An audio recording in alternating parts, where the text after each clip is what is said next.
Hello friends, मैं हूं summer और आप देख रहे हैं समर कंप्यूटर नॉलेज। दोस्तों, आज का जो टॉपिक है वो है थर्ड जनरेशन कंप्यूटर। तो आज का पहला क्वेश्चन क्या है? Definition of third generation computer, यानी थर्ड जनरेशन कंप्यूटर की क्या डेफिनेशन होता है। The period of third generation was from 1965 to 1971, यानी थर्ड जनरेशन कंप्यूटर की जो टाइम पीरियड था वो था 1965 से 1971 तक।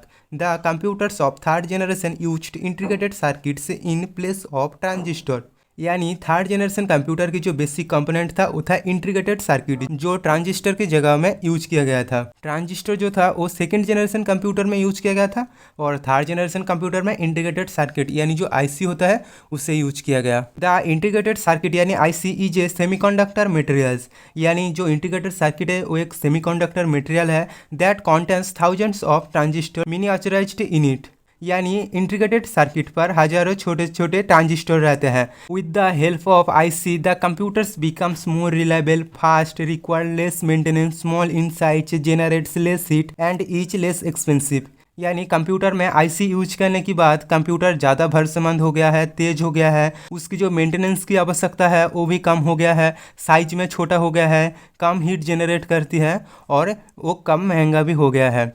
इन this generation punch cards were replaced by mouse and keyboard, यानी सेकेंड जनरेशन कंप्यूटर में input device punch card use होता है और पंच कार्ड जो है वो स्लो होता है बहुत। उसकी रिप्लेस में थर्ड जनरेशन कंप्यूटर पर माउस और कीबोर्ड की यूज किया गया है जो तेज कम करता है। In this generation remote processing, time sharing, multi programming operating systems were used, यानी थर्ड जनरेशन कंप्यूटर में रिमोट प्रोसेसिंग और time sharing multi programming operating system use किया गया था। The high level programming language such as BASIC, Pascal, ALGOL 68, COBOL, FORTRAN 224 etc were used in third generation computers, यानी third generation computers में जो high level programming language use किया गया था वो है BASIC, Pascal, ALGOL 68, COBOL, FORTRAN 2 से 4 etc।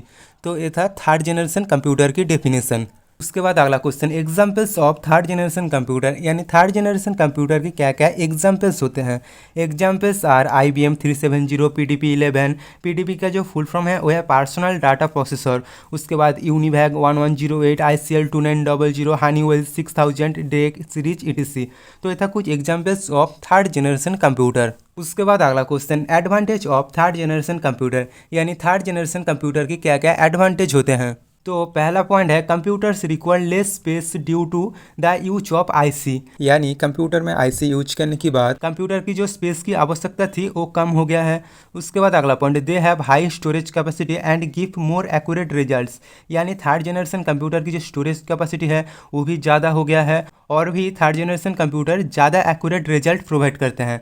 उसके बाद अगला point, the computers were portable and offer better speed, यानी थर्ड जनरेशन कंप्यूटर ज़्यादा पोर्टेबल हो गया है और उसकी जो स्पीड है वो भी अच्छा हो गया है। उसके बाद अगला point, smaller in size as compare to previous generation, यानी थर्ड जनरेशन की कंप्यूटर की जो साइज है वो भी छोटा हो गया है प्रीवियस जनरेशन की कंपेयर में। उसके बाद अगला पॉइंट, मोर रिलायबल, यानी थर्ड जनरेशन कंप्यूटर ज़्यादा भरोसेमंद हो गया है। उसके बाद अगला पॉइंट, यूज लेस एनर्जी, यानी थर्ड जनरेशन कंप्यूटर कम एनर्जी यूज करते हैं। उसके बाद अगला point, produced less heat as compare to the previous generation, यानी थर्ड जनरेशन कंप्यूटर कम हीट प्रोड्यूस करते हैं पिछले जनरेशन कंप्यूटर से। उसके बाद अगला पॉइंट, लेस एक्सपेंसिव, यानी थर्ड जनरेशन कंप्यूटर कम महंगा होते हैं। उसके बाद अगला point, used mouse and keyboard for input, यानी third generation computer input device के लिए माउस और कीबोर्ड की यूज करती है जो स्पीड में अच्छा होता है।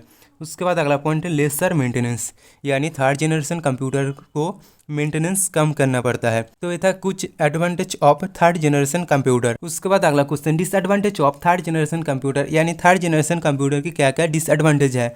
तो पहला पॉइंट है एयर कंडीशनिंग वाज रिक्वायर्ड, यानी थर्ड जनरेशन कंप्यूटर को भी एयर कंडीशनर की ज़रूरत पड़ती है।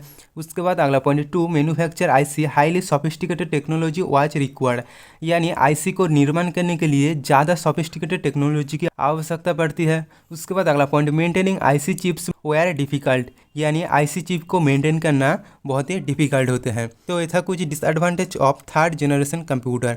तो दोस्तों आज के लिए बस इतना ही, मिलते हैं नेक्स्ट वीडियो में।